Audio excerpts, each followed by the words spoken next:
गुज़श्ता एक हफ्ते से गंदम की कीमत में गैर मामूली इजाफा देखने को मिल रहा है। काश्तकार भाइयों, पाकिस्तान में इस वक्त गंदम की कोई किल्लत या कोई शार्टेज नहीं है। महकमा खुराक ने गंदम ओपन कर दी है। मिल मालकान को, फ्लोर मिल वाले जो हैं उनको, या चक्की मालकान हैं उनको वाफर मिकदार में गंदम दी जाएगी। जितना वो पेमेंट की अदायगी करेंगे उतनी पेमेंट दी जाएगी। ये एक मसनूई किल्लत पैदा की गई है जिसमें आटे की कीमत जो है उसमें इजाफ़ा हुआ है। फर्टिलाइज़र की जो कीमत है, खादों की कीमतें हैं, उसमें होशरबा इजाफ़ा हुआ है। एक हफ़्ते के अंदर अंदर कीमतें आसमान पे पहुंच गई हैं।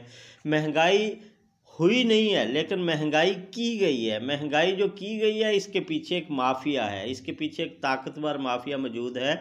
वो चंद दिनों में इसका शार्ट फॉल करके तो अच्छी कीमत कमाना चाहता है। 5 दिन में 500 रुपये फ़ी मन गंदम की कीमत में इजाफ़ा किया गया है।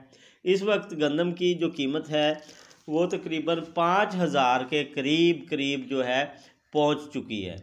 काश्तकार भाइयों, किसान भाइयों, पूरे मुल्क में इस वक्त गंदम की काश्त का सीज़न स्टार्ट है। गवर्नमेंट ने देखते हुए गंदम की काश्त की सीज़न को देखते हुए वफाक ने गंदम बाहर से इंपोर्ट की है ताकि हमारी गंदम जो है उसमें किसी किस्म की किल्लत ना हो। पंजाब भर के महकमा खुराक के जो गोदाम हैं, जो महकमा खुराक के स्टोर हैं, वहाँ पे गंदम वाफर मिकदार में मौजूद है। हमारे मुल्क में आटे की या गंदम की कोई किल्लत नहीं है। वफाक में और सूबे में वाफर